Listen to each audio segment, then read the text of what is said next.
ಬಳಗಾನೂರು ಪಟ್ಟಣದಲ್ಲಿ ಬಸ್ ನಿಲ್ದಾಣವೂ ಇಲ್ಲ, ಪ್ರಯಾಣಿಕರಿಗೆ ಕೂಡಲು ಆಸನಗಳಂತೂ ಇಲ್ಲವೇ ಇಲ್ಲ.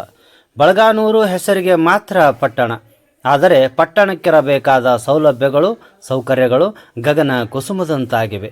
ಹೊಸ ಬಸ್ ನಿಲ್ದಾಣ ನಿರ್ಮಿಸುತ್ತೇವೆಂದು ಹಳೆ ಬಸ್ ನಿಲ್ದಾಣದ ಕಟ್ಟಡವನ್ನು ನೆಲಸಮ ಮಾಡಿದ್ದಾರೆ.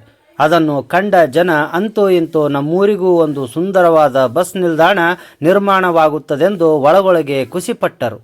ಆದರೆ 3-4 ತಿಂಗಳುಗಳೇ ಕಳೆದಿದ್ದರೂ ಅಲ್ಲೊಂದು ಕಟ್ಟಡವಿರಲಿ ನೈಜ ಸೈಜುಗಲ್ಲನ್ನು ಇಟ್ಟಿಲ್ಲ. ಅದಿರಲಿ ಬಿಡಿ, ಪ್ರಯಾಣಿಕರು ಕೂಡಲು ಆಸನಗಳಿಲ್ಲ.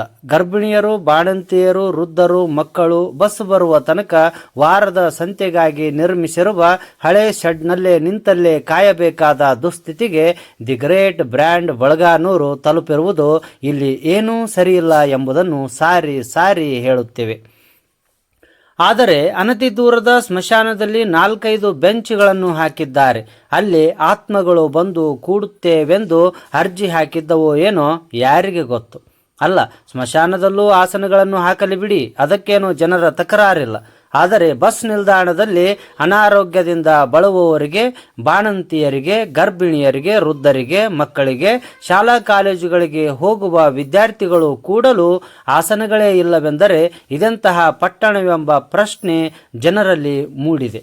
ಇದನ್ನು ಗಂಭೀರವಾಗಿ ಪರಿಗಣಿಸಿ ಸಂಬಂಧಪಟ್ಟ ಅಧಿಕಾರಿಗಳು ಶೀಘ್ರ ಪರಿಹಾರ ನೀಡಲು ಜನ ಆಗ್ರಹಿಸುತ್ತಿದ್ದಾರೆ.